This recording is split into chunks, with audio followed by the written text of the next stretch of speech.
Picture this. You're at a concert. The lights are bright, the music is loud, and the only thing you're worried about is losing your spot when you go for a soda. Then, in one heartbeat, the night flips upside down. This moment becomes one of the darkest chapters in Paris history. And now, 10 years later, it's trending all over the internet again. Saddle up, folks. Today we're riding into the story of the Bataclan Massacre. What happened, why the world remembers it, and why it's suddenly everywhere online again.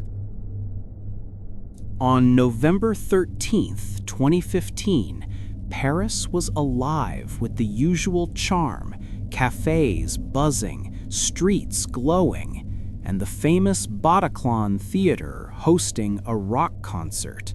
It was the kind of night where nobody expects trouble. The band Eagles of Death Metal was on stage.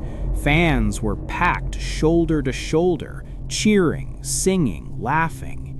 But at around 9:40 p.m., the night took a violent turn. 3 armed attackers linked to ISIS forced their way into the Bataclan.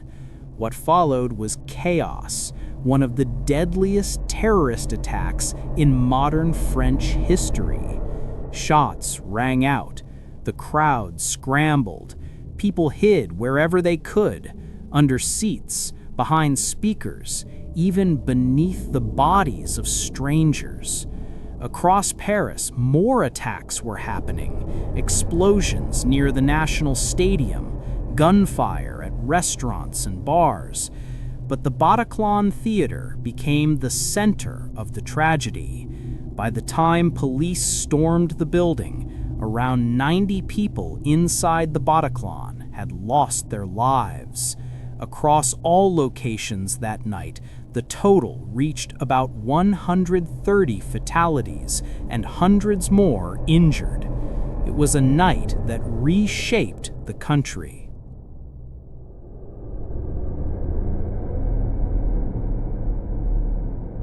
In the days that followed, France declared a state of emergency. New security laws were passed, borders tightened, intelligence agencies expanded. Everyday life changed. Bag checks, armed patrols, national alert systems. For many survivors, the trauma never fully went away. Some battle PTSD, others can't listen to live music the same way. Families carry the emotional scars, and the Bataclan itself became a symbol of tragedy, resilience, heartbreak, and unity. So why, a decade later, is everyone suddenly talking about the Bataclan again? Well, it's simple. 2025 marks the 10-year anniversary of the attacks. France is holding ceremonies, tributes, and moments of silence across the country. News outlets are covering it again. Survivors are sharing their stories. Officials are reflecting on how France has changed, politically, socially, and emotionally. Even artists are joining the remembrance. One musician created a rock tribute specifically for the victims, something that matches who they were, people who loved music, concerts, and life. There's also public debate happening again. Some believe France should focus on remembering. Others say the country should move forward. Some argue that the threat today is different, less coordinated attacks, more lone wolf violence. And younger people are learning about the Bataclan for the first time, asking, how did this happen? Why didn't we know more about it? Because of this anniversary, social media feeds, news headlines, and documentaries are all lighting up, bringing the Bataclan back into global conversation.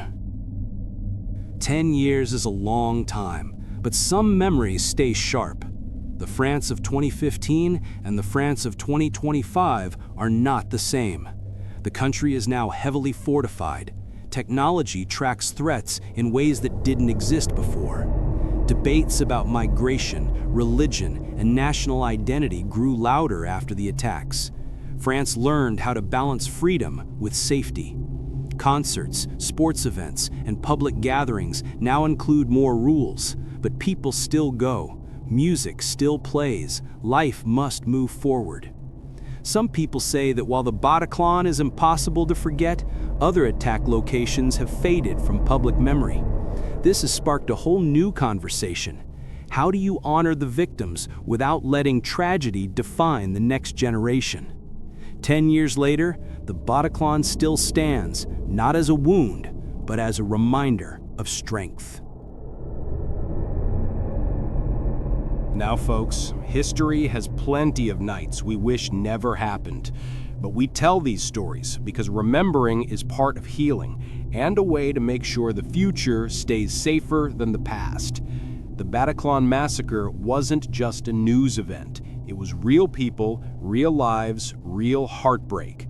And today, with the 10-year anniversary, the world is stopping for a moment to honor them. If you want more stories like this, deep dives, true events, mysteries, and history told the way folks actually understand, then go on and hit that subscribe button. Tap it like you're slamming the swinging doors of an old Western saloon, because we've got plenty more stories to ride through. And trust me, partner, you ain't gonna want to miss the next one.